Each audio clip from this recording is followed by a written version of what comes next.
Bismillahirrahmanirrahim. Assalamualaikum warahmatullahi wabarakatuh. Alhamdulillah wa bihi nasta'in. Ashhadu an la ilaha illallah wahdahu la syarika lah. Wa ashhadu anna sayyidana Muhammadan abduhu wa rasuluh. Wa nusalli wa nusallim ala hadha an-nabiyil karim sayyidil mursalin wa ala alihi wa sahbihi ajma'in. Amma ba'd. Ayyuhal mu'minun ittaqullah. Usikum wa iyaya bitaqwallah. Faqad fazal muttaqun. Muslimin dan muslimat, mudah-mudahan dirahmati Allah Subhanahu wa taala. Di dalam sebuah hadis riwayat daripada Abi Umamah Al-Bahili radhiyallahu anhu, kata dia, anin Nabi sallallahu alaihi wasallam qala: Laisa syai'un ahabba ila Allah ta'ala min qatrataini wa atharaini. Qatrati dumu'in min khasyatillah wa qatrati damin tuhraqu fi sabilillah. Wa ammal atharani fa atharun fi sabilillah wa atharun fi faridatin min faraidillah.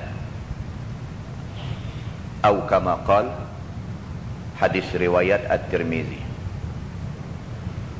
Seorang sahabat yang bernama Abu Umamah Al-Bahili, kata dia, Nabi sallallahu alaihi wasallam bersabda. Sabda Nabi, tidak ada benda, tidak ada titisan dan tidak ada kesan yang lebih disukai oleh Allah Subhanahu wa taala daripada dua titisan dan dua kesan. Nabi kata, dalam banyak-banyak benda yang menitik, ada dua benda yang Allah suka. Dalam banyak-banyak benda yang menjadi kesan, yang menjadi parut, ada dua kesan ataupun dua parut yang Allah suka. Begitu maksud dia. Yang pertama, Nabi kata qatrati dumu' min khasyatillah.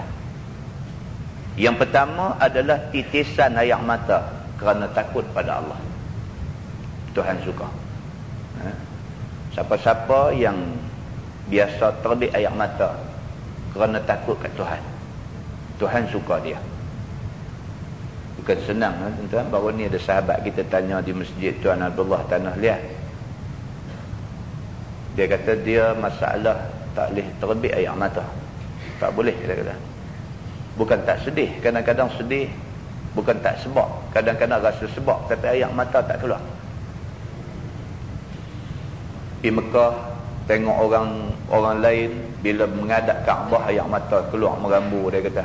Kita tengok orang teriak tu, dia kata kita rasa sebab, tapi tak keluar air mata. Di Masjid Madinah, Masjid Nabawi, kata tengok orang lain bila sampai depan makam Rasulullah tu air mata keluar deras gitu. Kita pun sebab, dia kata, tapi tak keluar air mata. Dia kata, macam mana nak buat? Tentu ingat balik kita baca mukadimah di Masjid Tanah Liat 2 malam lepas. Nabi SAW tengah duduk mengajar di masjid. Tiba-tiba anak dia kirim satu orang mai ke Nabi, suruh Nabi balik dandan kerana cucu Nabi sedang sakit kuat, sedang nazak nak mati. Dirangkahkan cerita hadis itu, Nabi kemudiannya balik. Bila sampai di rumah, orang suruh cucu dia bagi ke dia. Nabi pangku cucu buah atas reba. Tiba-tiba meleleh air mata Nabi. Kan? Bila air mata Nabi keluar meleleh macam tu, Ibnu Abbas yang ada sebelah Nabi SAW, dia kata ke Nabi, Ma hadza ya Rasulullah. Dia kata, ni apa ni ya Rasulullah? Ni air mata yang duk keluar ni apa ni ya Rasulullah? Nabi jawab ringkas aja. Nabi kata, hadhihi rahmah. Nabi kata, ni air mata ni adalah rahmat Tuhan pada manusia. Maknanya bila kata air mata ni rahmat Tuhan, Tuhan tak bagi rahmat pada semua orang. Tuhan pilih orang-orang tertentu sahaja untuk terima rahmat dia. Maka malam ni pula kita jumpa hadis Nabi SAW kata, laisa syai'un ahabba ila Allah min qatrataini wa atharaini. Tak ada lah benda yang lebih Allah suka kalau sekiranya berlaku kepada manusia ni, melainkan dua jenis titisan dan dua jenis parut, dua jenis kesan. Hak jenis titisan ini, yang pertama qatrati dumu' min khasyatillah. Kalau sekiranya satu orang manusia boleh terbit air mata, menitik air mata kerana takut kepada Allah, Tuhan suka dekat dia, Tuhan suka kepada air mata yang terbit daripada mata dia. Dan yang kedua, wa qatrati damin tuhraqu fi sabilillah. Titisan darah kerana mati pada jalan Allah. Oh, sahabat Nabi bukan sikit, bukan sikit tumpah darah, terbang nyawa semata-mata kerana agama. Mereka adalah golongan yang amat-amat dikasihi Allah Subhanahu wa taala. Nabi kata, wa ammal atharani, dan ada pun dua kesan ataupun dua parut yang Allah suka itu ialah, yang pertama, fa atharun fi sabilillah. Parut yang ada pada badan seseorang kerana kena senjata ketika berjuang pada jalan Allah. Bekas parut luka, kena petak, kena parang dan sebagainya semasa dia berjuang fi sabilillah. Parut tu walaupun nampak pada mata manusia nampak tak elok, parut di muka, parut di tangan, tapi pada Allah itu parut, Allah amat suka. Dan yang kedua, Nabi kata, wa atharun fi faridatin min faraidillah, dan kesan ataupun parut yang terlekat kepada diri manusia kerana dia melaksanakan perintah-perintah yang diperdukan Allah. Semayang, dia semayang banyak misalnya, sampai lekat kesan di dahi dia. Allah suka kepada orang-orang yang ada kesan-kesan ibadah pada diri dia. Muslimin dan muslimat yang dirahmati Allah sekalian, Allah Subhanahu wa taala dalam banyak ayat Allah bagi tahu tentang betapa Allah Subhanahu wa taala dia suka kepada orang-orang yang boleh menangis kerana takut dekat dia. Allah suka. Di antaranya surah Al-Isra ayat 109. Allah berfirman, a'udzubillahi minasyaitonir rajim, wa yakhiruna lil azqan yabkuna wa yaziduhum khusyu'a. Sadaqallahul azim. Maksudnya Tuhan kata, dan orang-orang yang beriman itu, mereka ini tunduk menangis semata-mata kerana mereka membaca Quran, dan Quran itu menyebabkan hati mereka semakin tunduk. Tuan-tuan, kita baru habis bulan puasa kan, dan dipercayai ramai daripada kita dan khatam sekurang-kurangnya sekali Quran. Dalam tempoh masa bulan puasa yang kita cuba baca Quran dan cuba khatam Quran itu, pernah tak sekali kita baca Quran yang mata kita keluar? Kalau kita baca Quran bulan puasa itu satu kebaikan. Kalau kita dan khatam sekali Quran sebelum habis Ramadan, itu sangat-sangatlah merupakan kebaikan. Tapi kalau kita baca Quran dalam bulan puasa itu, kita baca Quran dan dalam duk baca Quran itu ayat mata kita menitik jatuh, maka itulah sangat-sangat baik. Kebaikan yang sangat utama yang ada pada diri kita semua. Ini peringkat, tuan-tuan, dia peringkat. Orang yang boleh baca Quran bulan puasa dah kira baik. Orang yang boleh khatam Quran dalam bulan puasa, dia lebih baik daripada orang yang hanya baca tak khatam. Tapi orang yang boleh baca Quran dan sampai terbit ayat mata ketika baca Quran, dia orang paling baik. Itu peringkat. Maka kita sendiri sukat diri kita. Kita muhasabah, kita sukat diri kita, kita tahu kedudukan kita pada tahap, pada kategori yang mana satu. Muslimin dan muslimat yang dirahmati Allah sekalian. Dalam sebuah hadis riwayat daripada Abdullah bin Asy-Syikhir radhiyallahu anhu, Kata Abdullah, ataitu Rasulullah sallallahu alaihi wasallam wa huwa yusalli li jawfihi azizun ka azizil mirjal minal buka, atau kama qala, hadis sahih riwayat At-Tirmizi dan Abu Dawud. Seorang sahabat yang bernama Abdullah bin Asy-Syikhir, dia kata satu hari dia pergi masjid. Bila dia sampai di masjid, dia jumpa Nabi tengah duduk semayang, dia kata. Maksudnya semayang sunat. Bila dia sampai, dia tengok Nabi tengah duduk semayang, dia kata. Bila dia sampai dekat, dia duduk dekat dengan Nabi, dia kata terdengar pada diri dia bunyi macam benda mendidih, dia kata. Dia sampai masjid, tengok Nabi duduk semayang, dia pergi rapat dengan Nabi, pergi duduk dekat dengan Nabi, dia kata li jawfihi aziz, dia kata bunyi dalam dada Nabi tu bunyi aziz, bunyi macam benda mendidih, bunyi macam benda menggelegak begitu. Ka azizil mirjal, seperti mana mendidihnya benda yang dimasak dalam kuali, dia kata. Bunyi macam benda mendidih. Macam orang duk rendang telur, bunyi mendidih, dia kata, dalam dada Nabi. Pasal apa bunyi macam tu? Dia kata minal buka, kerana menangis Nabi sallallahu alaihi wasallam dalam semayang dia. Tuan, kita bila baca hadis-hadis yang macam ni, bila kita baca, kita muhasabah, kita tengok balik, kita tak pernah sampai ke tahap itu. Seperti mana sahabat-sahabat Nabi sampai tahap tu. Sayyidina Abu Bakar As-Siddiq misalnya, dalam sebuah hadis riwayat daripada Ibnu Umar, anak Sayyidina Umar meriwayatkan satu hadis, kata dia lammashtadda Rasulullah sallallahu alaihi wasallam waj'a. Dia kata apabila Nabi sallallahu alaihi wasallam sakit Nabi ni waj'ah. Waj'ah maksudnya sakit yang nak membawa wafat. Gering yang amat sangat. Ketika Nabi sallallahu alaihi wasallam duduk dalam keadaan sakit nazak ni, qila lahu fi salah, maka dikata kepada Nabi sallallahu alaihi wasallam tentang semayang ni. Orang pergi kata dekat Nabi, ya Rasulullah, siapa nak jadi imam ganti kamu? Kerana kamu lah ni uzur sangat sampai tak boleh pergi jadi imam di masjid. Sahabat pergi tanya Nabi, ya Rasulullah, tolong cadangkan siapa nak ganti tempat kamu sebagai imam di masjid. Faqala Nabi sallallahu alaihi wasallam, Nabi jawab, Nabi kata muru Abu Bakrin falyusalli bin nas. Nabi kata suruh Abu Bakar jadi imam kepada manusia semua. Nabi tunjuk Abu Bakar. Sahabat duk ada ramai, Nabi tunjuk Abu Bakar. Ini orang kepercayaan Nabi, sehingga dia dapat gelar Abu Bakar As-Siddiq. Abu Bakar orang yang cukup benar. Cukup benar. Pasal apa? Pasal dia kalau kata Nabi kata, semua betul. Tak ada komen, tak ada query, tak ada tak setuju, tak ada nak komplain, tak ada. Sayyidina Abu Bakar As-Siddiq satu orang manusia yang kalau orang habaq kat dia, kata benda ni macam ni, macam ni, macam ni, dia tanya siapa kata. Kalau orang kata Nabi kata, dia kata betul.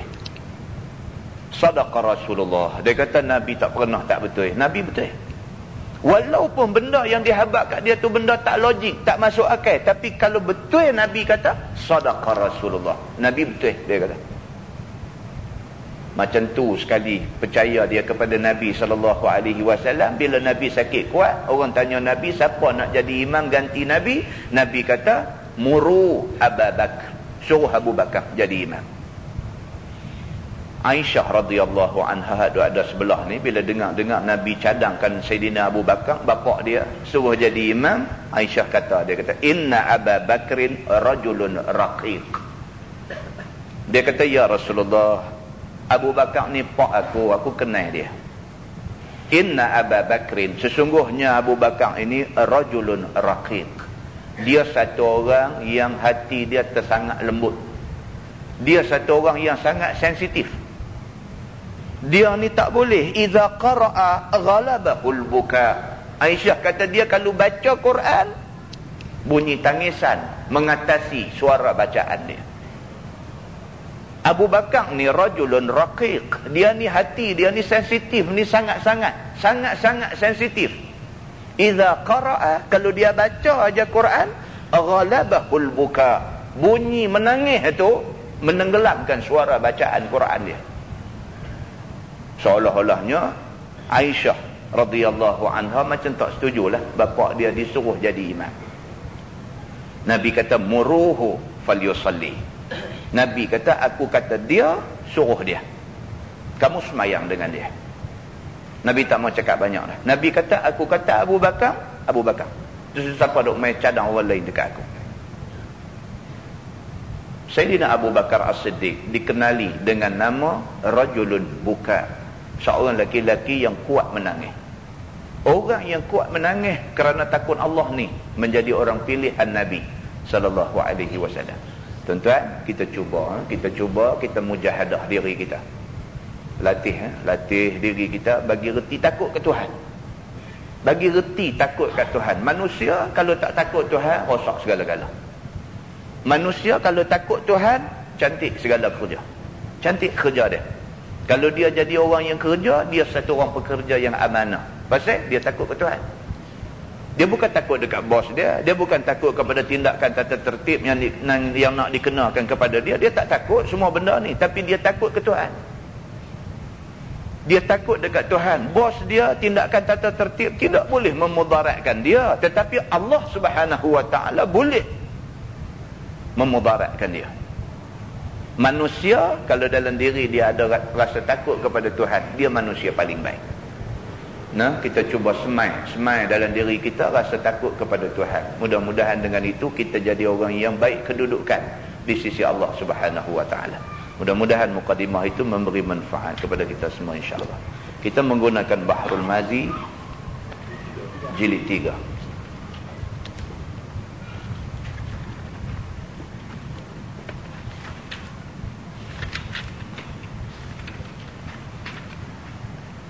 Muka surat 232.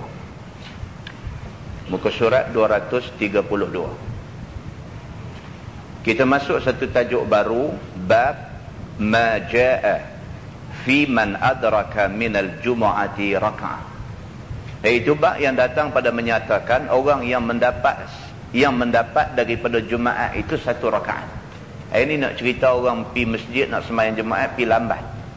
Ataupun dia pi awal dekat orang nak semayang, dia senak perut ke apa ke, dia masuk bilik air, dia keluar balik mai orang dah semayang dah satu rakaat. Dia dan pada rakaat kedua saja. Kata dia, ketahuilah saudaraku, seorang yang mendapat satu rakaat daripada semayang Jumaat, adakah mendapat akan Jumaat ataupun tidak? Orang yang dan satu rakaat saja, dia ni dapat ke tak Jumaat? Begitu. Seperti seorang yang datang kemudian, dia mai lambat. Tiba-tiba didapatnya orang-orang sudah sembahyang rakaat pertama. Dan sempat dia mendapat rakaat yang kedua serta semua orang yang hadir Jumaat. Dia tak dan rakaat pertama, dia dan rakaat kedua saja. Ini kesnya begitu. Maka adakah disempurnakannya Jumaat itu dengan satu rakaat sahaja ataupun menyempurnakan dengan 3 rakaat jadi zuhur? Ini. Benda ni tuan-tuan bagi orang yang mengaji tak ada apa-apa lah. Tahu dah. Tak baca pun tahu dah macam mana nak buat. Tapi kita kena ingat dalam masyarakat kita, hak jenis mai-mai tengok orang semayang dah kona patah balik ni bukan sikit tu ada. Dia dah terlambat atas macam-macam hal lah. Mai tengok orang pakat duduk berdiri semayang dah, U-turn menyengit lari balik. Ada kata karut lepas semayang dah, dia kata aku tak hati. Dia kata kalau aku masuk sekejap lagi dia cemperah habis. Dia kata kona menyengit lari balik. Pasal apa? Pasal tak hati. Kan? Baik, bab ni dia nak cerita dekat kita secara jelas sebenarnya lagu mana nak selesai masalah ni dalam agama. Maka dengan hadis yang dikeluarkan oleh Imam At-Tirmizi ini menjadi dalil atas sempurnakan dengan satu rakaat saja. Jadi penyelesaian dia kalau kita dan satu rakaat tambah satu rakaat saja. Itu cara dia. Dia kata Imam At-Tirmizi an Abi Hurairah radhiyallahu anhu anin Nabi sallallahu alaihi wasallam qala, diriwayatkan daripada Abi Hurairah radhiyallahu anhu daripada Nabi sallallahu alaihi wasallam sabdanya, man adraka minas salati raka'ah faqad adraka as-salah. Maksud dia barang siapa dapat daripada sembahyang itu satu rakaat, maka sesungguhnya mendapat dia akan sembahyang. Nabi kata begitu. Kalau dan satu rakaat makna dia dapat sembahyang tu. Dia main masjid, orang dah semayang Jumaat satu rakaat dah. Dia dapat satu rakaat aja, dia dapat semayang Jumaat. Makna semayang Jumaat apa dia? Dia kena tambah satu lagi aja, jadikan 2 rakaat. Begitu. Kata At-Tirmizi, ini hadis hasan lagi sahih dan dikeluarkan dia oleh Imam Asy-Syafi'i di dalam kitab Al-Um. Masalah jemaah makmum yang dapat serakaat, apa hukumnya? Apa hukum orang hak main lambat dan 1 rakaat ni, apa hukum dia? Kata At-Tirmizi, dan bermula amal atas hadis itu di sisi kebanyakan ahli ilmi daripada sahabat Nabi SAW dan lain daripada mereka itu. Dia kata sahabat-sahabat Nabi pegang kepada hadis ni. Kalau terlambat main sembahyang jemaah dan 1 rakaat, tambah 1 saja. Semua sahabat buat macam tu. Dia kata. Berkata mereka itu, barang siapa dapat dia 1 rakaat daripada jemaah, nescaya menambah ia akan 1 rakaat sahaja lagi. Ini semua sahabat sepakat penyelesaian dia begitu.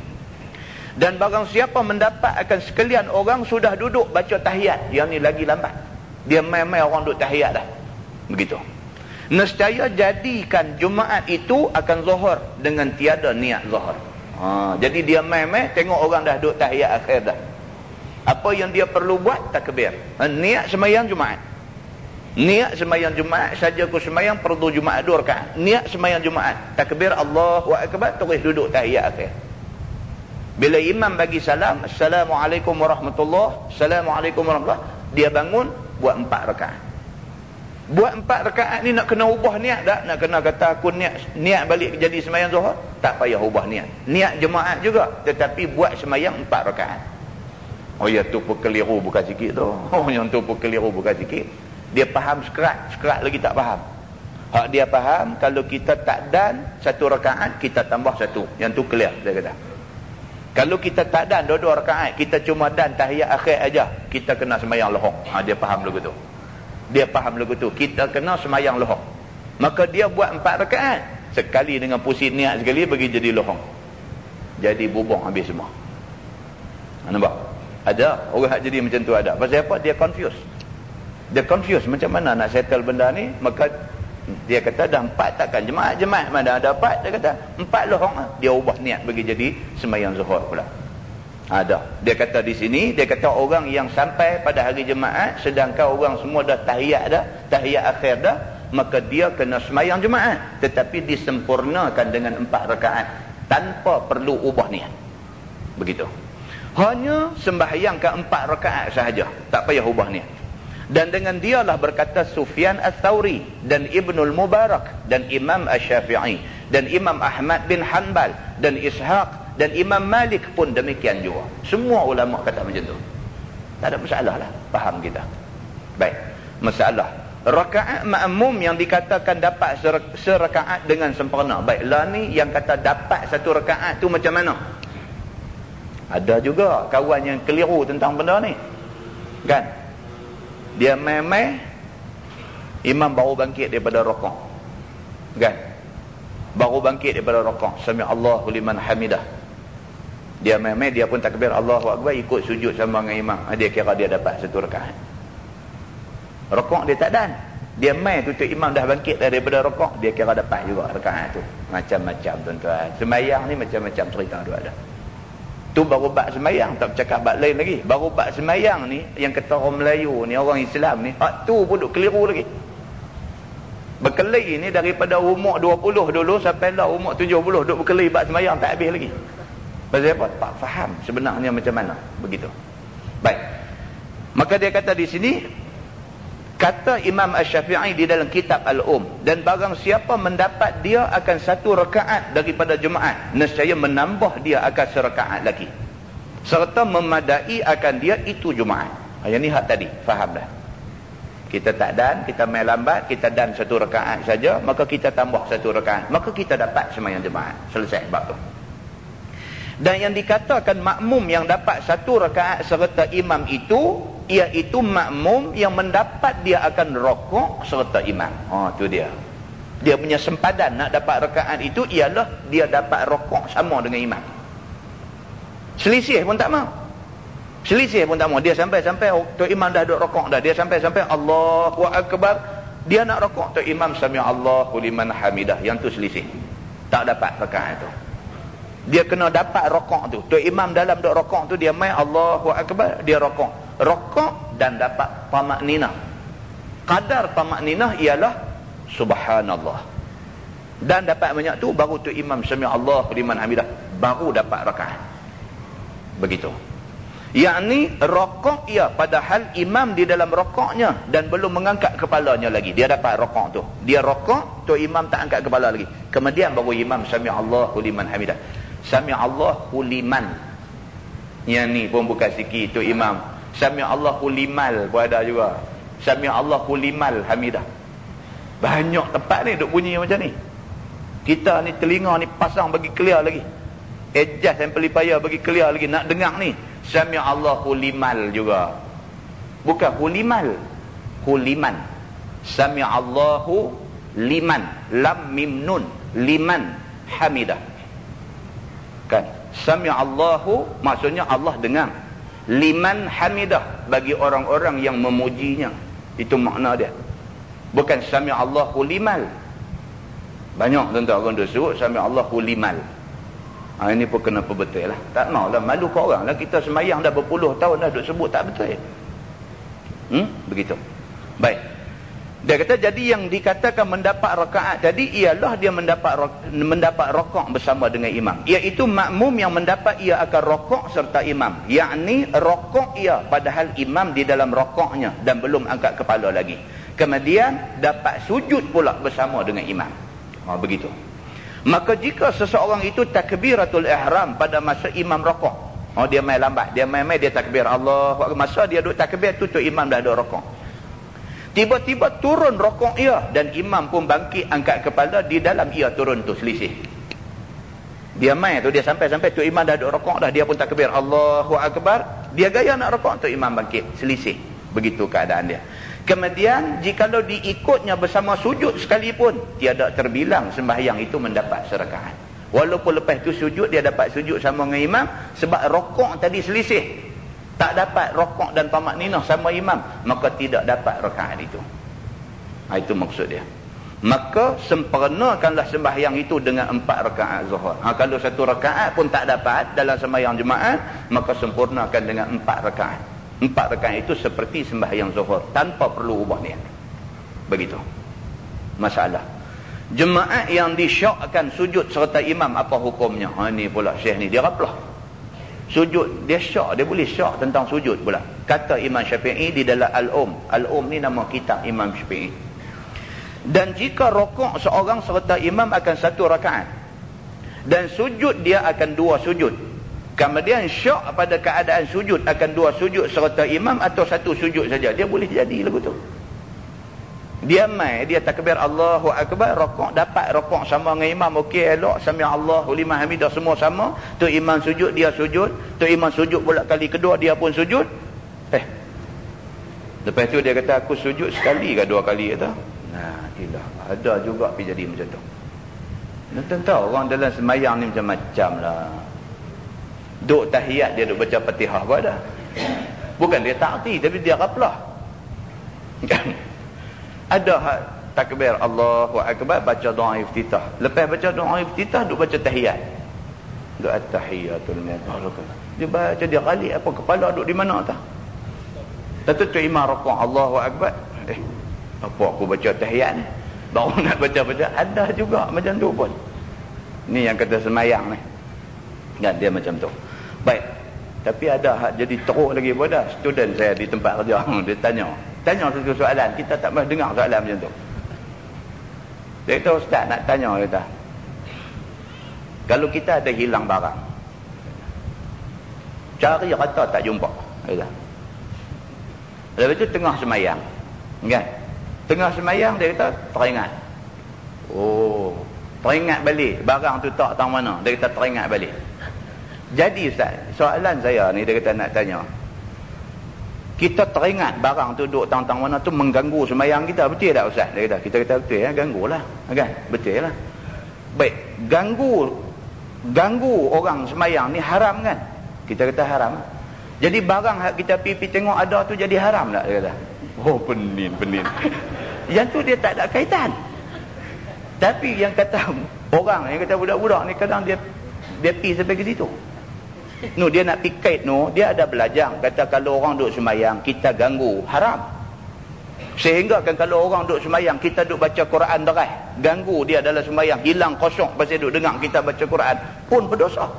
Tak boleh. Berdosa kalau kita baca Quran deras, ganggu orang duduk sembahyang fardu, berdosa. Jadi dia kata ganggu orang sembahyang ni berdosa. Baik, dia duduk sembahyang, dia teringat barang hilang dia tu, teringat dia tak tang mana. Dia kata ingatan itu mengganggu dia dalam sembahyang. Jadi dia kata haramlah ganggu dalam sembahyang. Jadi barang hak jumpa tu haram. Dia kata. Dia pergi kot tu. Rosak. Yang tu dah. Yang tu dia tak ada kaitan. Saya kata, apa kamu tanya macam ni? Dia kata dia pernah dengar soal jawab dalam radio. Dia pergi duduk terang macam tu. Dia kata, tak kot. Saya kata radio abang luguling. Faham luguling? Masalah. Dalam agama ni tuan-tuan, dia ada 1001 masalah. 1001 masalah. Bukan masalah agama tu. Agama tak ada masalah. Masalah dengan kita ni. Pasal kita tak faham, maka dia menjadi masalah kepada kita. Tapi kalau kita belajar, kita nampak jalan-jalan penyelesaian dia, tak jadi masalah apa. Selesai semua benda. Baik. Jadi dalam kes dia ni tadi ni, dah semayang elok, dah rokok dapat dengan imam, sujud pertama pun dapat, sujud kedua pun dapat. Tiba-tiba dia timbul syak dalam hati dia.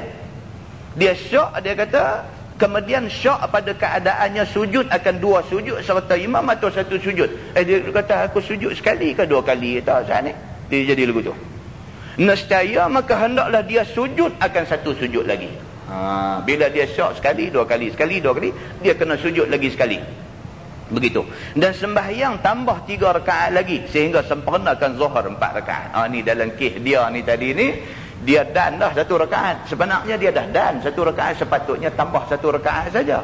Tapi bila dia syak tentang sujud dia sekali ke 2 kali, sekali ke 2 kali, maka dia ni sudah kena tambah 3 rakaat lagi. Pasal apa? Pasal hak tadi ni, syak tadi menyebabkan rosak semayang dia. Dia kena tambah 3 lagi, jadi semayang dia jadi 4. 2 benda dia kena buat. Yang pertama, sujud kena tambah 1 lagi. Lepas itu, rakaat kena tambah lagi 3 lagi. Sujud bila tambah 1 lagi, baru kira 1 rakaat dapat. Lepas itu, dia kena tambah lagi 3 lagi kerana kelalaian dia yang menyebabkan timbul syak kepada sujud sekali atau 2 kali tadi. Ada tuan-tuan orang macam ni? Mayang zuhur, mayang asar ni 3 ke 4 kata 3 rakaat ke 4 rakaat. Okey, dia pun faham bila kita syak 3 atau 4, kita kena kira hak sikit, kira 3 tambah 1 rakaat lagi. Dia tak, dia tambah 1 rakaat lagi, syak lagi lepas tu 4 ke 5 tu. Tahu Islam kata bila kita syak 3 atau 4, 3 atau 4 kita kira 3. Bila kita dah kira 3, selesai dalam bab tu. Kita tambah 1 lagi, kira 4 lah. Dia dah tambah 1, dia duk main 4 ke 5 pula dah. Orang macam ni mau pergi duk kerja dalam kolah masjid. Kan? Dia duk layan sangat syak yang kemudiannya merosakkan ibadat dia semua sekali. Begitu. Dia kata kerana tiada mendapat dia akan 1 rakaat jemaat serta imam dengan sempurnanya, kerana timbul syak kepada bilangan sujud dia tadi, sekali ke 2 kali, sekali ke 2 kali, menyebabkan dia tidak mendapat akan 1 rakaat jemaat tadi. Dia kena tambah lagi 1 lagi sujud, baru dikira 1 rakaat, kemudian dia kena tambah lagi 3 rakaat lagi. Begitu. Melainkan dengan sujud 2 sujud, dia kata. Begitu. Baik, bab ma jaa fil qailah ba'da al-jum'ah, iaitu bab yang datang pada menyatakan tidur tengah hari kemudian daripada jemaah. Ini orang Pulau Pinang tak ada masalah lah, pasal kita kerja. Kalau lepas sembahyang jemaah masuk kerja balik. Orang Kedah masalah, dia cuti hari jemaah, dia cuti. Bila lepas sembahyang jemaah balik, tidur bergelempang di rumah. Baik apa hukum tidur, dia kata pada hari jemaah selepas sembahyang jemaah. Ketahuilah saudaraku, adalah adat sahabat-sahabat Nabi SAW. Apabila datang waktu tengah hari, maka bersenang-senang diri mereka itu daripada kerjanya dan sebagainya dengan makan dan tidur sebelum daripada waktu gelincang matahari. Ini dia kata sebenarnya menjadi kebiasaan di kalangan sahabat Nabi. Sebenarnya tidur tengah hari ini sunat, tuan-tuan. Tidur tengah hari sunat. Sahabat-sahabat Nabi memang mereka buat macam ni. Seperti mana tidur selepas Aisyah, sunat. Lepas Aisyah, sunat tidur. Nak bangkit pula, bangkit tengah malam saat ini untuk semayang sunat. Kan? Ini menjadi kebiasaan Nabi dan sahabat-sahabat Nabi. Maka sahabat-sahabat Nabi ni, mereka ni bila tengah hari, kebanyakan mereka akan ambil time tu untuk rehat. rehat, sama ada makan time tu ataupun tidur dan sebagainya sebelum waktu gelincang matahari, maksudnya sebelum masuk waktu lohor. Sebelum masuk waktu zuhur, time tu sahabat-sahabat akan rehatkan diri mereka, relax dan sebagainya, sementara nak tunggu masuk waktu zuhur. Begitu. Melainkan pada hari Jumaat, dia kata. Maka pada hari Jumaat itu beristirahat mereka itu kemudian daripada sembahyang Jumaat. Hari lain daripada hari Jumaat, sebelum zuhur mereka rehat. Hari Jumaat lepas sembahyang Jumaat mereka rehat. Begitu. Sebagaimana hadis dikeluarkan oleh Imam At-Tirmizi, kata dia, an Sahl bin Sa'din radhiyallahu anhu qala, ma kunna nataghadda fi ahdi Rasulillah sallallahu alaihi wasallam wala nuqilu illa ba'da al-jum'ah. Maksudnya diriwayatkan daripada Sahal bin Sa'ad radhiyallahu anhu, katanya tiada ada kami makan tengah hari pada zaman Nabi sallallahu alaihi wasallam dan tiada kami tidur tengah hari sebagaimana adat kami pada hari-hari pada hari Jumaat, melainkan kemudian daripada Jumaat. Dia kata kebiasaan kami pada hari Isnin, Selasa, Rabu, Khamis, Sabtu, Ahad, kecuali hari Jumaat, kami akan rehat-rehat dulu. Itu kebiasaan kami, dia kata. Tapi pada hari Jumaat, dia kata kami tak rehat. Kami sembahyang Jumaat, lepas sembahyang Jumaat baru kami rehat. Itu kebiasaan kami, dia kata. Kerana i'tina akan perkara yang bersangkut dengan Jumaat. Pasal apa kami tak rehat sebelum Jumaat? Pasal kami duk buat persediaan untuk nak pergi masuk dalam sembahyang Jumaat. Ini tuan-tuan, yang Tok Khatib duk baca dalam khutbah tu kan. Kata hari Jumaat ini Sayyidul Ayyamil Usbu'. Hari Jumaat ini adalah pengulu kepada segala hari. Islam melihat hari Jumaat ni hari mulia, hari besar. Maka nak pergi sembahyang Jumaat tu dia kena ada preparation. Nak menunjukkan besarnya hari Jumaat dan sembahyang Jumaat. Kita di tempat kerja, kalau nak sambut orang besar mai, kita buat tak preparation? Seminggu sebelum tu lap tingkap, gantung yang tu, gantung yang ni, rumput pun potong apa semua. Tak buat bagi elok. Pasal apa? Pasal nak memuliakan orang besar nak mai ni. Demikianlah halnya hari Jumaat ni hari besar. Jadi nak pi sembahyang Jumaat tu dia ada preparation dia. Dia nak kena mandi sunat dulu, pakai pakaian bersih dulu, pakai wangi-wangian dulu. Pasal apa? Pasal kita nak pi sembahyang Jumaat. Sembahyang pada hari yang menjadi penghulu kepada segala hari. Tu sepatutnya adab kita dengan hari Jumaat. Maka sahabat-sahabat Nabi hari Jumaat mereka tak rehat, melainkan selepas dah selesai sembahyang Jumaat baru rehat. Begitu. Daripada mandinya dan pergi lekahnya dan lain-lainnya. Tu. Mereka tak rehat pasal apa? Pasal masa tu digunakan untuk mandi, untuk pakai pakaian yang bersih, untuk nak pakai wangi-wangian, untuk nak pergi cepat ke masjid. Maka itu sahabat-sahabat Nabi buat untuk nak memuliakan hari Jumaat. Maka kata At-Tirmizi, dan pada bab ini ada riwayat daripada Anas radhiyallahu anhu, dan katanya lagi bermula hadis Sahal bin Sa'ad itu ada hadis yang hasan lagi sahih dan dikeluarkan dia di dalam oleh Bukhari di dalam sahihnya. Itu dia tuan-tuan. Bagus kalau sekiranya boleh buat begitu. Tapi kita kerja hari Jumaat payah. Kan? Nak pergi masuk dalam pancok mandi bumbram-bumbram. Berapa ramai satu pejabat tu bukan dia berebut nak masuk mandi pun haru juga. Kan? Tapi Islam suruh macam tu. Kalau boleh buat macam tu, dia kata. Sebagai nak tunjuk kata kita muliakan hari Jumaat. Begitu. Tajuk baru dia kata bab ma jaa fi man na'asa yaumal jum'ah annahu yatahawwal min majlisi. Yang ni pun ada juga dalam agama kita. Ni bab ni. Dia kata bab yang datang pada menyatakan orang yang mengantuk pada hari Jumaat bahawasanya beralih dia daripada tempat duduknya. Sampai lagu tu garis panduan yang agama bagi. Mai sembahyang Jumaat duduk dengar khutbah ni mengantuk. Dia ada pula satu cadangan kepada orang-orang yang mengantuk ni, kepada para pengantuk ni. Dia ada cadangan pula kepada para pengantuk ni, kepada orang yang mengantuk ni. Dia suruh beralih, suruh keset bintang lain nak bagi hilang mengantuk tu. Dia nak habang apa? Dia nak habang kata ni khutbah ni penting, kena dengar.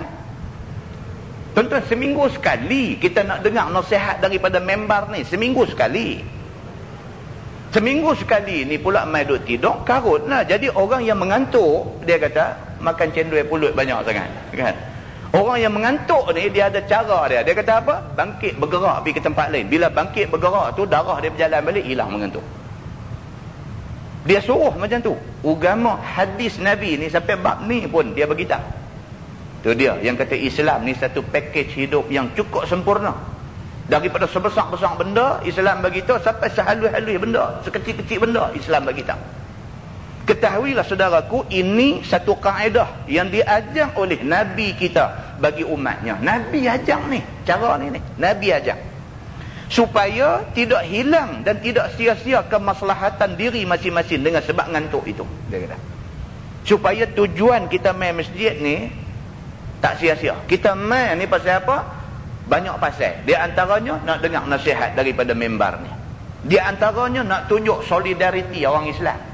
Nak tunjuk kata orang Islam ni kita solid dari segi taat pada agama ni, kita solid. Bila bunyi bang aja pakak masuk mai penuh masjid ni. Tuan-tuan bayangkan ni puak-puak hak bukan Islam hak duk keliling ni tengok depa rasa gerun tu. Pasal apa? Gerun pasal orang Islam ni tunjuk depa ni jaga agama depa. Gerun tuan-tuan.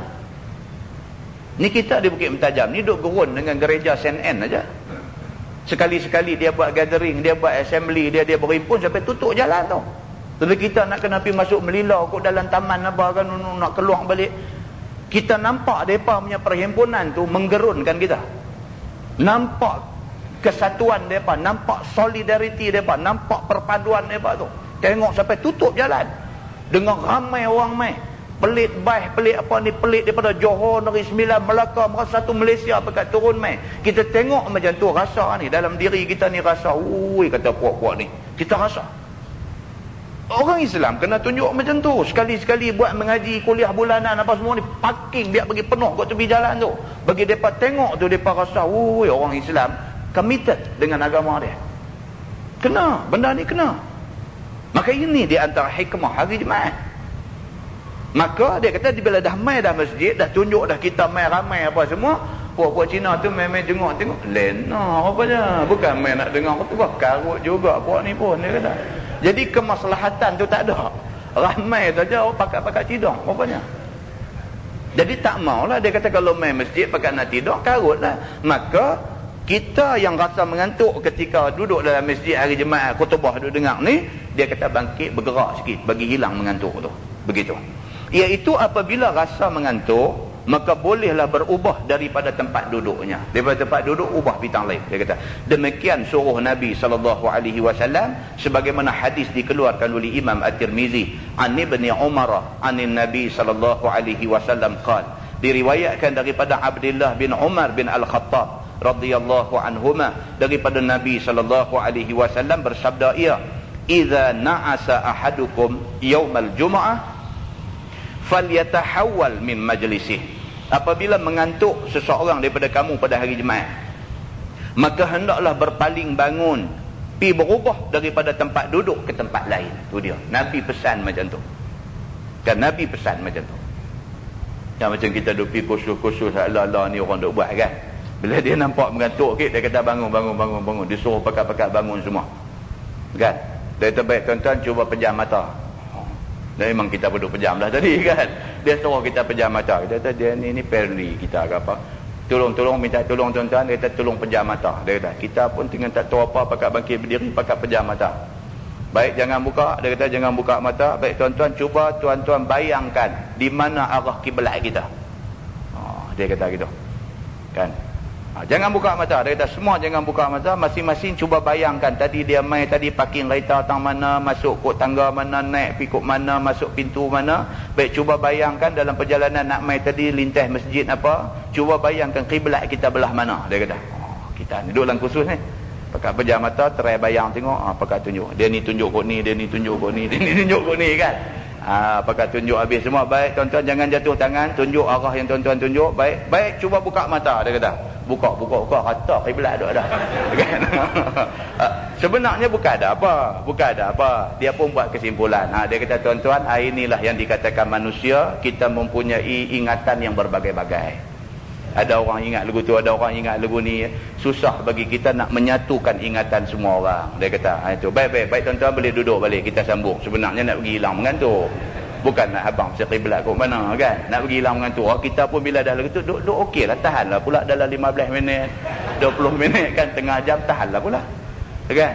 Bagi yang kena pulut cendol tadi ni, dia tahan dekat 5 minit lagi pejam pula. Anak kena suruh bangun pula, suruh tunjuk apa ke pula. Macam tu lah. Rupanya dalam semayang jemaat pun ada kaedah ni. Puak-puak hak motivator ni, puak hak duk buat apa nama motivasi dekat orang ni, dia duk curi idea-idea Islam ni kan. Nak refresh balik orang yang dah letih dalam kursus ni, nak refresh balik.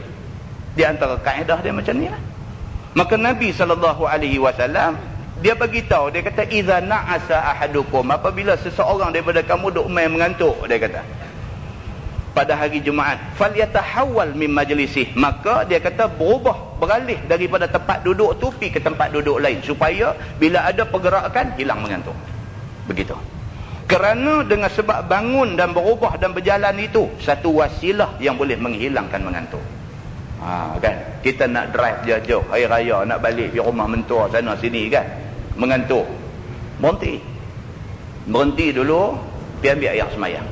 Itu salah satu wasilah nak hilangkan mengantuk. Berhenti dekat RNR punya tempat ni, pergi masuk pancong dia, ambil air semayang. Pahala pun dapat, kita boleh refresh balik diri kita yang dah lesu, dah letih ni. Kalau boleh, tengok time, baru pukul 10, pukul 11 pagi, semayang sunat duha dulu 2 rakaat, masuk balik dalam kereta, terus drive. Bukan cara dia pergi buka radio lagu, bagi derah apa semua, menyanyi cerik-cerik dalam kereta nak pergi hilang mengantuk. Yang tu wasilah yang tak kena. Kan? Dia ada banyak cara nak pergi hilang benda-benda itu. Maka apabila hilang mengantuk, maka tiadalah gendala apa-apa yang hendak diamalkan pada hari Jumaat itu. Bila hilang mengantuk, banyak benda lah kita boleh buat. Setidak-tidaknya boleh dengar khutbah dibacakan. Kalau belum masuk lagi time khutbah, bila hilang mengantuk, boleh duk zikir pelan-pelan sementara nak tunggu masuk waktu Jumaat. Begitu. Daripada membaca dan berzikir dan berdoa dan sembahyang dan mendengar khutbah dan lainnya daripada barang yang mendatangkan pahala. Bila main masjid awal ni, buatlah apa-apa benda yang boleh dapat pahala. Setidak-tidaknya bila dah masuk masjid, nawaitul i'tikaf. Pahala terus on lah. Duduk i'tikaf tu subhanallah, subhanallah, subhanallah, subhanallah. Meter lagi deras. Kan? Meter TNB ni. Buka aircon lagi deras jalan. Dia macam tu juga meter pahala kita. I'tikaf tu meter jalan lah. Subhanallah, subhanallah, dia deras lagi. Dia main la ilaha illallah, la ilaha illallah, pusing. Itu yang perlu dibuat oleh orang Islam pada hari Jumaat. Dan tiada mendatangkan barang yang membatalkan ayat semayang dengan sebab mengantuk tu. Bila mengantuk ni, dia boleh jadi punca batal ayat semayang. Mengantuk. Ada orang mengantuk nampak steady, lena sebenarnya, tapi steady, duk keras hello. Kita tengok dia nampak kosong, tengok lena dah, kosong lena dah, tapi steady. Ada orang dia tak boleh steady bila mengantuk, buyung main belah ni, buyung. Bila dia melayah tu, dia duk bersila tu terangkat. Bila terangkat, batal wudu. Ada orang mengantuk tengok teruk, terantuk di meja ni sampai berapa kali, macam-macam. Jadi kalau hari Jumaat dia duk main macam tu, dia melayah ke kiri, dia melayah ke kanan, terangkat aja paha dia, batal wudu dia. Maka dia kata bila kita tak mengantuk, terpelihara diri daripada batal wudu. Begitu. Dan kata At-Tirmizi, ini hadis hasan lagi sahih. Dan telah dikeluarkan oleh Imam Syafi'i di dalam Hadis ni Imam Syafi'i masuk dalam kitab dia. Masalah mengantuk pada hari Jumaat, kata Imam Syafi'i, dan aku sukakan bagi seorang apabila mengantuk dia dalam masjid pada hari Jumaat dan didapatnya satu tempat lainnya dan tiada ia melangkah seseorang padanya. Itu dia. Imam Syafi'i pula kata, betul, kalau kita main masjid hari Jumaat kita mengantuk, Imam Syafi'i kata sebaik-baiknya dia bangkit pindah pergi ke tempat lain. Tapi nak bangkit pindah tu syarat, Imam Syafi'i kata jangan langkah orang. Jangan ubah daripada sini pergi belakang tu, ubah pada sini pergi duduk atas jadah tu imam ke apa, yang tak mahu. Pasal apa? Pasal nak pergi tu kita nak kena lalu ke orang. Langkah orang ni menghilangkan pahala Jumaat. Maka Imam Syafi'i kata, memang dia kata kalau mengantuk ubah tempat itu sesuatu yang baik, pasal Nabi suruh. Tapi nak pindah tempat tu jaga, dia kata jangan sampai kita melangkah orang lain. Bahawa berubah ia daripada tempat itu pergi ke tempat lain tadi, nak berubah api itu jangan sampai langkah orang, supaya berubah baginya dengan sebab berdiri itu. Dan pula berubah daripada tempat itu, mengejutkan dan menjagakan daripada tidur. Tujuan dia tu nak bagi dia hilang mengantuk. Kan? Begitu. Dan jika duduk juga ia, serta boleh dia menjagakan diri daripada mengantuknya dengan apa jalan yang dipikirkannya, maka tidaklah aku memakruhkannya yang demikian itu. Kalau dia ada cara lain, dia mengantuk, dia nak bangkit ubah tempat lain, tempat pun dah penuh, tak ada tempat boleh pergi dah, dia ada cara lain untuk nak hilangkan mengantuk. Selagi mana cara tu cara yang baik, Imam Syafi'i kata buatlah. Pusing tengkok bagi meletup ke, upak-upak rasa lega sikit ke. Jangan duduk tak duduk bang sorang-sorang tentu jangan tu depa kepung angkat keluar. Kan? Buatlah apa juga cara yang tidak mengganggu orang tapi boleh menghilangkan mengantuk. Buatlah apa pun kan. Selek balik ke, pusing ke, baca apa ke macam. Buatlah apa pun. Imam Syafi'i kata, dan aku tidak memakruhkan apa juga yang dia buat dengan tujuan nak menghilangkan mengantuk. Dia kata begitu. Dan tiada aku sukakan berubah tempat. Jika memikirkan dia akan boleh dia menegahkan ngantuknya tanpa ubah tempat. Imam Syafi'i kata kalau dia boleh hilangkan mengantuk tanpa perlu ubah tempat, itu lagi baik. Dia kata tak payah ubah tempat. Yang pentingnya ialah jangan mengantuk. Begitu. Dan aku kirakan sudah dia berubah pergi ke tempat lain itu, manakala tidak terlawannya mengantuk padahal ia di tempatnya, dan sangkanya tiada hilang ngantuk melainkan dengan berubah. Dia ni mengantuk sungguh, dia tak payah buat apa dah, pulih tengkok meletup guna apa pejam balik, dia mengantuk sungguh. Kalau tak ubah tempat, nescaya dia lena gitu. Dan jika duduk tempat dia di tempat dengan mengantuk, nescaya aku makruhkan dia yang demikian itu baginya. Maka makruhlah kalau dia tak bangkit pergi ke tempat lain, biar pergilah mengantuk, makruh dia kata. Yang pentingnya apa tuan-tuan? Yang pentingnya jangan mengantuk. Buatlah apa pun jangan bagi mengantuk. Begitu. Dan tiada ulang sembahyang atasnya apabila tiada tidur ia dengan tersengit dan rebah yang merenggangkan papan punggungnya. Dia kata. Dan sembahyang dia sah. Ayat sembahyang dia tak batal selagi mana dia duduk tetap macam tu. Tapi kalau terangkat aja paha dia dan sebagainya, batal ayat sembahyang, dia kena keluar, dia ambil ayat sembahyang lain. Imam Syafi'i kata macam tu. Kita baca satu lagi tajuk. Yang ni tajuk ni penting juga. Bab ma jaa fi safar yaumal jumaah, iaitu bab yang menyatakan musafir pada hari Jumaat. Yang ni ramai orang duk tanya. Ramai orang duk tanya, Ustaz, betul-betulnya dia kata boleh tak boleh kita musafir hari Jumaat? Itu satu soalan. Soalan kedua, dia kata Ustaz, kalau kita musafir hari Jumaat boleh tak boleh buat sembahyang jamak qasar? Itu satu soalan. Soalan ketiga, Ustaz, ni kalau kita musafir hari Jumaat ni, kita tak sembahyang Jumaat tak apa ke? Kita buat zuhur? Itu satu soalan. Ini cerita berkaitan dengan musafir pada hari Jumaat. Baik, dia nak beritahu kat kita di sini. Ketahuilah saudaraku, adakah harus pada hari Jumaat itu musafir? Boleh tak boleh? Mula sekali, boleh tak boleh kita musafir hari Jumaat? Maka pada masalah ini ada khilaf di antara ulama, seperti yang lagi akan datang kenyataannya. Ulama berbeza pendapat. Ada kata boleh, ada kata tak boleh. Ada kata boleh dengan syarat keluar masa sekian-sekian. Macam-macam. Begitu.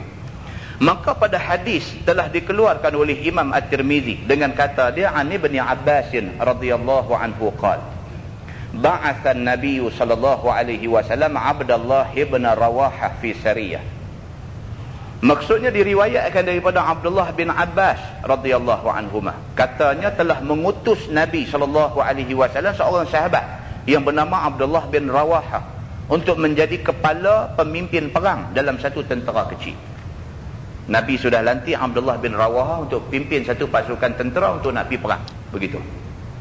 Tiba-tiba hari yang diutus Nabi itu sudah berbetulan dengan hari Jumaat. Hari Nabi suruh mereka bergerak pergi perang tu, hari tu hari Jumaat.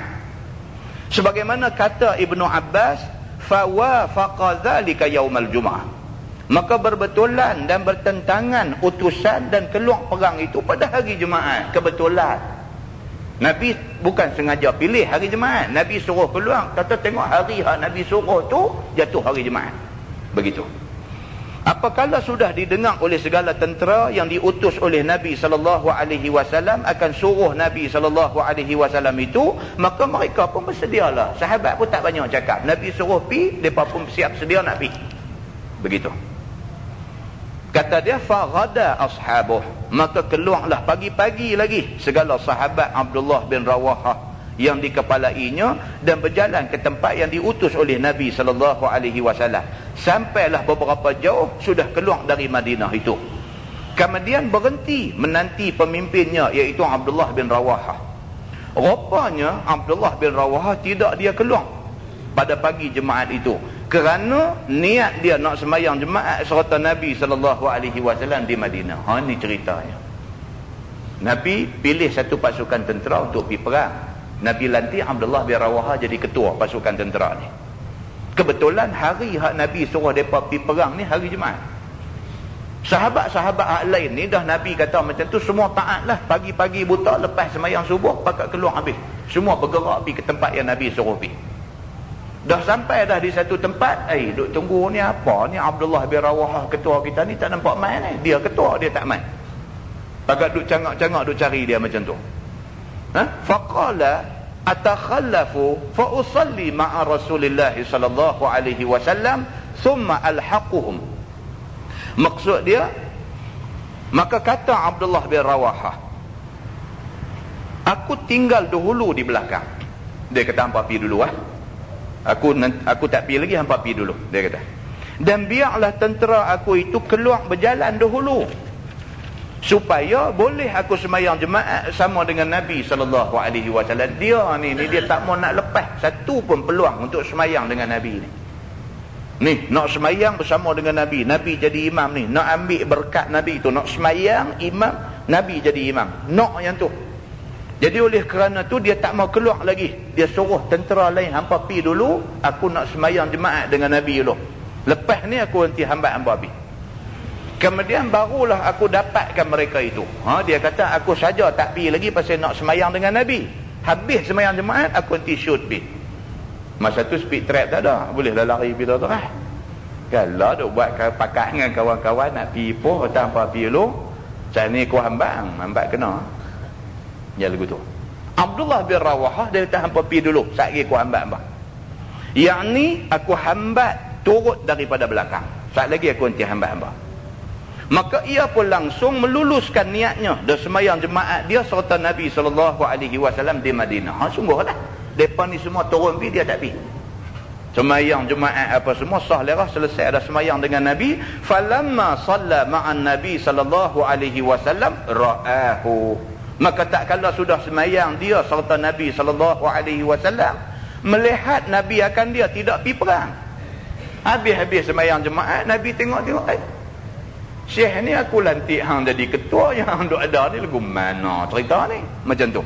Maka ditanya Nabi akan sebabnya tidak pergi bersama dengan orang-orang lain. Nabi kata, pasal apa kamu tak pergi?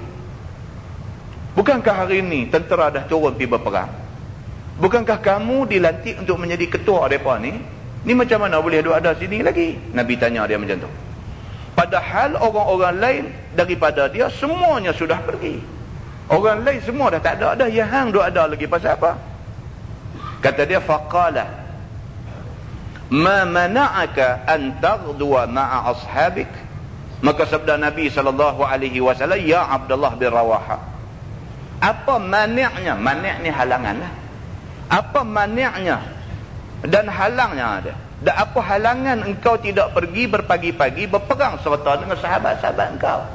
Nabi kata, apa yang menyebabkan kamu tak pergi ni? Begitu. Padahal sekalian sahabat kamu sudah tidak ada lagi. Orang lain pergi habis dah. Kerana mereka itu telah menjunjung perintah aku pergi pagi-pagi lagi. Nabi kata orang lain pagi-pagi lagi semua dah pergi dah, yang hang tak pergi pasal apa? Maka apabila didengar oleh Abdullah akan pertanyaan Nabi yang demikian, lalu dijawabnya. Kata dia, faqala aradtu an usalliya ma'ak summa alhaqahum. Maka jawab Abdullah bin Rawahah, kehendak hamba mau sembahyang jemaat sama dengan tuan hamba hari ini. Saya bukan tak mau pergi, tapi saya nak sembahyang jemaat dengan tuan dulu. Lepas ni saya akan pergi. Kemudian hamba akan dapatkan mereka itu dengan hamba hambat turut daripada belakang. Saat lagi dia kata aku nanti pecut pergi kat mereka. Pada fikiran hamba, dengan tiada apa lekas jua hamba dapati mereka itu. Dia kata ini tak ada masalah lah, saya dah biasa awak lekas. Dia kata saya boleh sampai cepat. Dia kata tak ada masalah. Yang ni tak ada masalah. Saya memang biasa awak kuda lekas. Saya akan sampai saat lagi. Dia kata. Dan jikalau mereka itu sudah jauh keluar daripada negeri Madinah ini sekalipun, mereka pergi sampai jauh mana pun saya hambat tak dia. Oh, dia kereta 3 liter punya. Kan? Orang lain 1.3, 1.5, 1.6 kan? Dia punya 3 liter. Kan? Dia ni apa? Prado ke Harrier ke apa ni orang duk pakai lah ni. Kan dia hambat saya. Dia kata ambil lah. Dia pergi lagu orang kereta CC tinggi ni kan. Pakat nak pergi mana-mana dia tak apa, hampa pergi dulu lah. Kan? Hampa pergi dulu. Tak lagi aku hambat lah. Dia bagi orang pergi 2 jam dulu. Dia kenjui pergi. Kan? Orang 2 jam baru sampai Ipoh. Dia 20 minit sampai dah. 20 minit sampai dah. Tak sampai Ipoh, sampai hospital Seberang Jaya. Sampai. Kan? Dia sisi tinggi punya. Abdullah bin Rawahah dia kata kat Nabi lagu tu, tak apa. Dia kata saya biasa dah lagu ni. Bagi mereka pergi dulu. Mereka pergi jauh mana pun saya hambat tak ya. Dia kata. Oh, dia habang kat Nabi macam tu. Apabila didengar oleh Nabi SAW akan jawabnya yang demikian itu, maka diketahuilah oleh Nabi akan dia kasih kepadanya dan suka akan ibadah yang lebih. Oh, Nabi fahamlah. Dia buat macam tu kerana apa? Kerana dia sayang kat Nabi. Dia nak kalau boleh tiap-tiap kali semayang nak semayang dengan Nabi. Dia sayang sungguh dekat Nabi. Nabi tahu niat dia baiklah. Dia tak turun awal sama dengan orang lain ni kerana niat dia baik. Niat dia nak semayang dengan Nabi. Nabi faham. Tetapi dengan kerana tidak tahu Abdullah akan kelebihan pahala bersegera menjunjung sabda Nabi dan kelebihan berpagi-pagi pergi memimpin orang berperang, maka diajar oleh Nabi akan dia. Tapi Nabi nak abang kat dia, walaupun kamu tunggu semayang sama dengan aku, semayang jemaat sama dengan aku ni bagus, tapi sebenarnya kalau kamu pi awal nak pi perang tu, pi awal itu lagi bagus daripada kamu tunggu. Maka Nabi pun abang kat dia. Qala, kata Nabi, lau anfaqta ma fil ardi jami'a ma adrakta fadla ghadwatihim. Nabi SAW bersabda, jikalau engkau ya Abdullah nafkahkan barang yang dalam muka bumi ini sekaliannya. Nabi kata kat dia, kalaulah segala kekayaan hak ada dalam dunia ni hak hang punya, hang sedekah semua benda tu kerana nak cari pahala. Sekiranya ia jadi harta kau, semua hak ada atas dunia ni hak hang, akan mencapai pahala pergi pagi-pagi berperang sama mereka itu, nescaya tiadalah kamu dapat kelebihan berpagi-pagi mereka itu.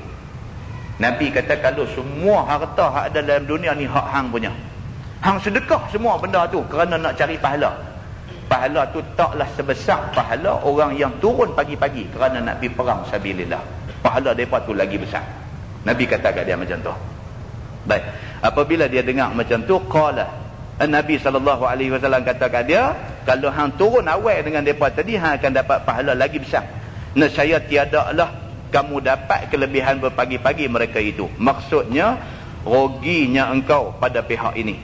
Sungguh pun engkau dapati pahala daripada pihak lain. Walaupun hang dapat pahala semayang jemaat dengan aku, tapi hang dah rugi pahala sebab tak turun awal sama dengan mereka tu tadi. Nabi kata macam tu.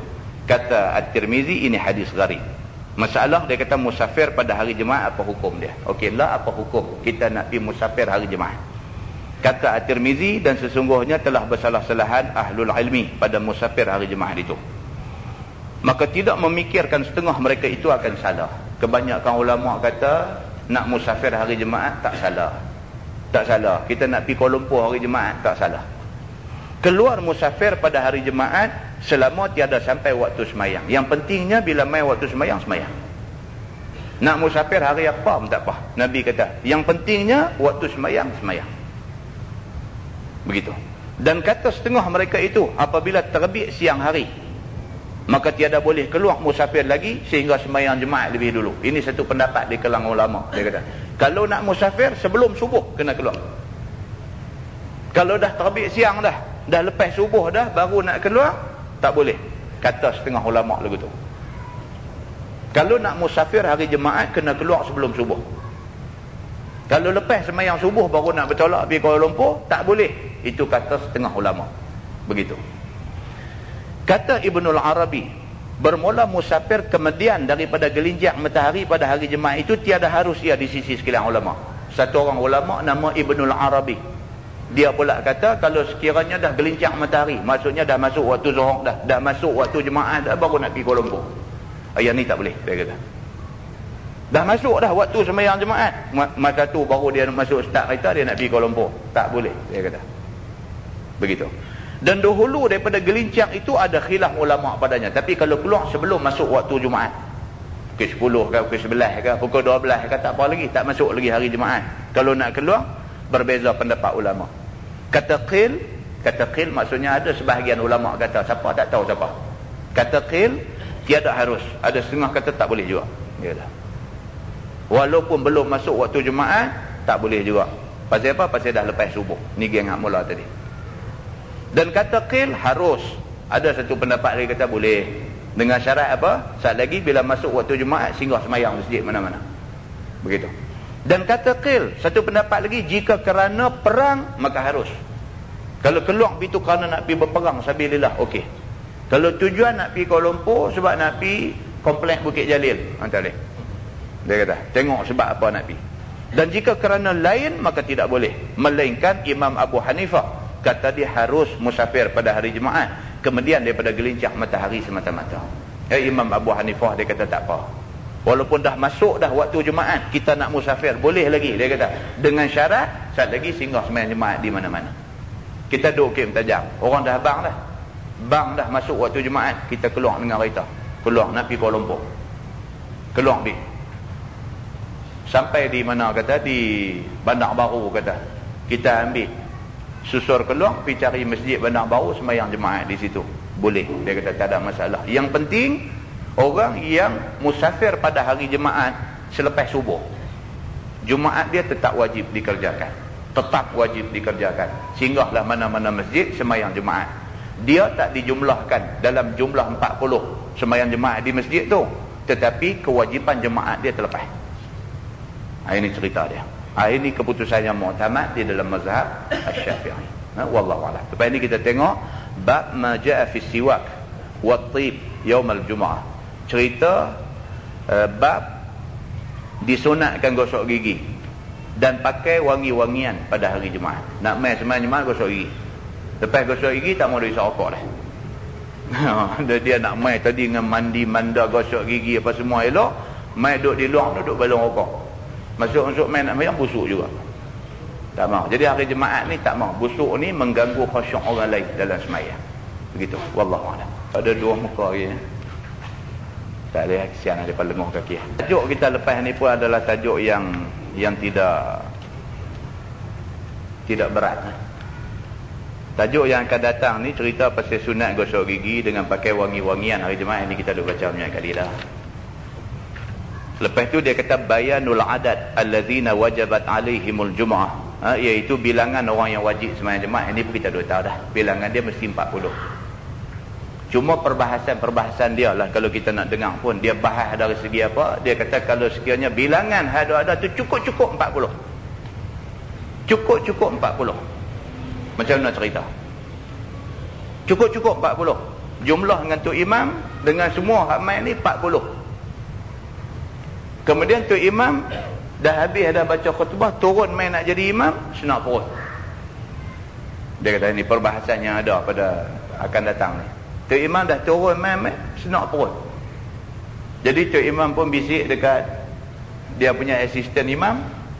Dia datang jalan lah. Aku nak kena pergi settle ni dulu. Dia kata begitu. Baik, bagaimana? Dia kata, boleh tak boleh asisten imam bawa jemaat ni dalam keadaan korang satu orang, pasal dia ni ada dalam pergi settle masalah dia. Boleh tak boleh? Dia kata. Kalau jalan juga, apa jadi pada jemaat tu? Ini dalam kes cukup-cukup 40. Baik, masalah kita ialah kita melihat bilangan 40 tu macam mana? Ada orang dia melihat bilangan 40 tu pada bilangan batang tubuh orang. Ada 40 kira jalan. Dah, dalam mazhab Syafi'i dia tak kira macam tu. Dia kira ada 40 orang yang ahli Jumaat, dia kata. Ahli Jumaat maksudnya yang pertama dia orang yang duduk di situ. Dia ahli Jumaat. Yang kedua 40 orang ni 40 orang yang bacaan Fatihahnya betul. Walaupun mai sampai melimpah masjid, tapi fiqh kira 40 hak baca fasih saja. Mai 1000 pun kalau tak cukup 40 orang jaga fasih, dia menjejaskan Jumaat juga. Jadi bila baca bab ni, saya lagi ditimbul banyak masalah lah. masjid kena buat ujian apa nama tajwid lah apalah semua nak cari 40 orang ni kena panggil seorang-seorang mai duk baca pula. Ada kata okey hang boleh hang masuk geng jemaat meh. Hang masuk geng jemaat meh hang ni mai masjid setiap hari baca tak betul hang tak masuk geng jemaat. Dia duk kena lagu tu kan. Itu dalam mazhab Syafi'i dia agak ketat begitu. Kan? Tapi walau bagaimanapun kita perbetul diri masing-masing kan mudah-mudahan kita berbaik sangka begitu aja. Kan mudah-mudahan doa-doa ni cukup lah lebih pada 40 orang yang boleh membaca Fatihah dengan betul begitu. Nah, wallahu a'lam. Ni dia kata boleh tak boleh imam yang orang yang menjadi imam ni dia baca surah kemudian dia membahagikan ayat daripada surah yang dia baca tu kepada 2 rakaat, boleh tak boleh? Dia kata jawab dia harus selagi mana tempat yang diwakafkan itu bukan wakaf qabih. Ini masalah tajwid lah tuan-tuan. Kita Quran ni dia ada tempat ibtida, dia ada tempat wakaf. Dia kata ada tempat kita nak mula baca dan dia ada tempat wakaf. Quran ni tak boleh wakaf ikut suka kita. Kita berasa nak berhenti tang mana kita berhenti, kita nak potong tang mana kita potong, tak boleh. Dia kena ada tempat untuk wakaf dia. Jadi bagi orang yang menjadi imam, dia kena faham ni wakaf ibtida ni, dia kena faham. Di mana tempat dia nak mula, di mana tempat dia nak berhenti, dia kena faham. So, kalau dalam satu surah dia nak ambil sekerat, dia nak sambung-sambung, tidak jadi kesalahan. Macam mana imam-imam hafiz duk jadi imam sembahyang tarawih bulan puasa apa semua tu, depa pun baca Quran ada tempat berhenti saat 3 rakaat, yang berikutnya sambung-sambung. Syarat dia wakaf itu pada tempat yang tidak qabih. Qabih maksudnya wakaf yang keji. Wakaf qabih maksudnya wakaf keji. Wakaf ataupun berhenti tak kena tempat. Bah nak berhenti dia kena ada bastah. Berhenti. Dia tak boleh sampai simpang 3 berhenti bagi orang turun tu. Tak boleh. Simpang 3 itu wakaf qabih. Tempat berhenti yang tak sesuai. Tak boleh berhenti. Mana boleh lepas orang turun dekat simpang 3? Tak boleh. Kan? Macam itulah dengan Quran pun. Dia ada tempat boleh berhenti. Macam kita selalu dulu buat contoh apa nama ara'aital ladzi yukadzibu bid-din fadzalikal ladzi yad'ul yatim wala yahuddu ala ta'amil miskin fawailun lil musallin. Berhenti tentu waqaf qabih. Pasal apa dia jadi qabih? Pasal dia mengelirukan pada makna. Kita kata fawailun lil musallin, berhenti tentu qabih. Pasal apa? Dia membawa makna maka neraka wail ataupun maka celakalah orang-orang yang sembahyang. Berhenti tentu. Keliru lah. Apa pula sembahyang duduk boleh neraka pula, apa sembahyang nak celaka pula? Sebenarnya dia kena sambung fawailun lil musallin allazina hum an salatihim sahun. Maka neraka wail kepada orang-orang yang sembahyang mereka itu lalai. Baru habis cerita dia. Tak boleh berhenti tengah-tengah duk cerita. Quran dia kena macam tu. Jadi ayat apa pun kalau kita baca, wakaf bagi kena tempat dia. Jadi nak tahu tang mana tempat boleh wakaf, tang mana tempat tak boleh wakaf, kena belajar tajwid. Dalam tajwid tu selain daripada kita duk mengaji hukum 5 ni apa semua, dia ada main ni. Perbincangan tentang wakaf dan ibtida. Dia ada banyak cerita. Banyak tuan-tuan. Kita bila duk mengaji ni kita nampak banyak lagi benda tak cover. Kita baru duk mengaji tafsir. Kita berasa dah luas sungguh tafsiran Quran ini. Kita baru duk mengaji hadis. Kita tahu hadis ni macam-macam topik dibahaskan dalam hadis. Kita tak mengaji lagi tentang tajwid. Duk mengaji tajwid, mengaji waladhdallin. Dallin tu saja terbit ongkong jatuh atas meja, tak boleh nak sebut lagi. Kan? Tuan-tuan, kita duk dengar orang jadi imam, tang dallin ni macam-macam bunyi. Kan? Ada yang dan menitik zohor nak nambah kan? Tak satu contoh, banyak macam-macam kan. Jadi yang sebenarnya bunyi macam mana? Kalau kita dengar imam Masjidil Haram dengan Masjid Nabawi baca macam ni, dengar imam ni baca macam ni, kan dia hak mana satu betul ataupun semua betul, hak mana banyak. Kita mengaji tajwid dekat satu guru kita kata okey dah, kita pergi mengaji guru lain tak mesti boleh pula dah. Dan ni pun satu lagi. Pasal apa? Pasal ilmu tajwid ni dia berkait dengan soal dengar. Dengar satu orang dengan dengar satu orang yang lain kadang-kadang tak sama. Kadang-kadang tak sama. Dia ni mau macam dia punya, pergi kat kono dia mau macam dia punya. Kan? Yang pentingnya ialah selagi mana bacaan itu tidak sampai kepada menyebut benda yang mengubah makna, maka tidak jadi salah.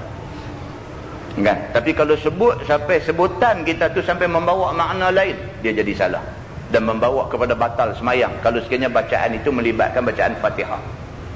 Maka kalau surah tak apalah, tak membatalkan semayang, tapi huduhlah dari segi adab kita dengan Tuhan. Tapi kalau Fatihah sampai mengubah makna, batal dalam semayang, batal semayang kita. Kena belajar. Dan kelas tajwid ni adalah kelas yang paling tak popular dalam banyak-banyak kelas mengaji agama. Orang suka mengaji tafsir, mengaji hadis, mengaji fiqh, orang suka. Tapi tajwid, dia main mula je ramai. Lepas bila tok guru mula duk test orang-orang, cerah habis. Kan? Cerah tak buat marah pula. Mengajar tu tanya-tanya orang marah. Kan? Sebenarnya kaedah mengaji tajwid kena macam tu. Dia kena musyafahah dan talaqi. Mesti duduk talaqi depan guru. Talaqi maksudnya jumpa, duduk depan-depan. Musyafahah maksudnya tengok mulut guru sebut macam mana, kemudian kita sebut, guru nak tengok mulut kita pula. Jadi tak boleh bila pergi belajar tajwid duduk katuk mulut pula baca. Tok guru nanti katuk jari dengan rotan, kan, duduk katuk mulut. Kan? Tak boleh. Pasal apa? Dia nak kena tengok mulut kita, kita sebut macam mana. Ini ceritanya. Jadi bila duduk main payah macam ni, orang tak mau mengaji. Orang tak mau mengaji. Ada juga orang rajin mengaji tajwid, tapi tak mau jadi imam. Ada juga. Lepas tu komplain kat belakang. Orang tolak dia sampai pucat-pucat muka, tak mau. Bila orang baca, dia komplain. Tak boleh lah. Kita bila kita mengaji tajwid, kita rasa bacaan kita okey, kita kena jadi imam.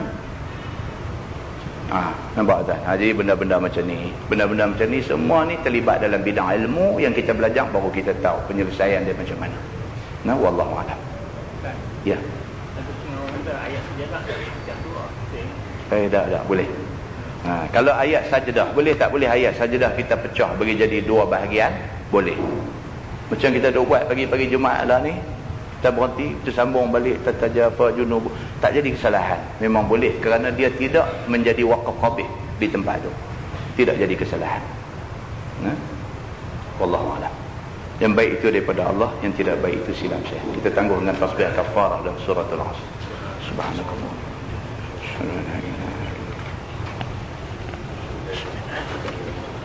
wal 'ashr innal insana illa alladhina amanu.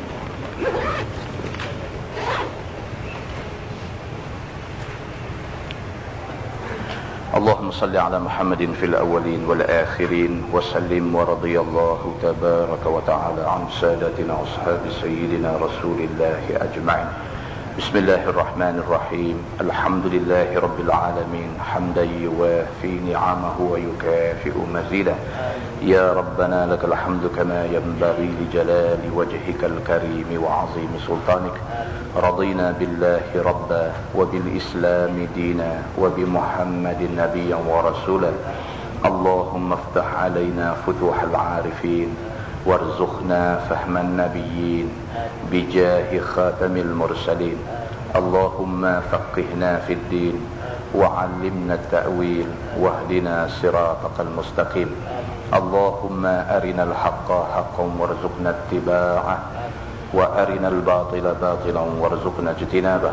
اللهم اجعل جمعنا جمعا مرحوما وتفرقنا من بعده تفرقا معصوما. وصلى الله على محمد وعلى آله وصحبه وسلم والحمد لله رب العالمين. السلام عليكم.